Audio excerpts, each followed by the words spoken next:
છેલ્લા 10 દિવસથી અમારા શહેર કોંગ્રેસ સમિતિના પ્રમુખ વિપુલ ઉડનાવાલા અને વિપક્ષના નેતા અરશદ જરીવાલાની આગેવાનીમાં અનેક આગેવાનો, કાર્યકરો અને વિસ્તારના રહીશો રોજ આંદોલન કરે છે, રોજ રજૂઆત કરે છે, રોજ પોલીસ ફરિયાદ નોંધવા માટે અરજીઓ આપે છે, પણ આજે 10 દિવસ થયા છતાં કોઈ પણ કાર્યવાહી નથી થઈ.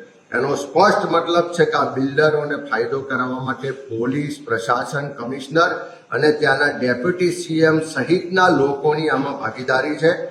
અમે સરકારને કહેવા માંગીએ છીએ કે તાત્કાલિક આવતા 3 દિવસમાં જે લોકોએ ખોટું ડિમોલેશન કર્યું છે, ભૂતિયા ડિમોલેશન કર્યું છે, એની સામે પોલીસ ફરિયાદ કરો, લેન્ડ ગ્રેબિંગનો ગુનો દાખલ કરો.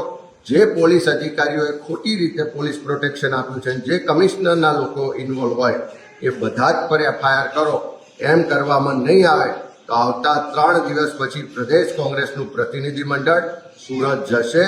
ત્યાંના સ્થાનિક લોકોને સાથે રાખીને ઉગ્ર આંદોલન કરીશું. આ લડાઈ, આ ગરીબોના ન્યાયની લડાઈને અમે આગળ ન્યાય મળે ત્યાં સુધી લડવાના જે સાથે આગળ વધી રહ્યા છે. મારી ફરી ત્યાંના પોલીસ કમિશનરને, મ્યુનિસિપલ કમિશનરને અને સરકારને કહેવું છે કે જે પણ જવાબદારો છે એની સામે તાત્કાલિક કાર્યવાહી કરો અને જેના ઘરો તૂટી ગયા છે એને તાત્કાલિક વૈકલ્પિક વ્યવસ્થા આપો.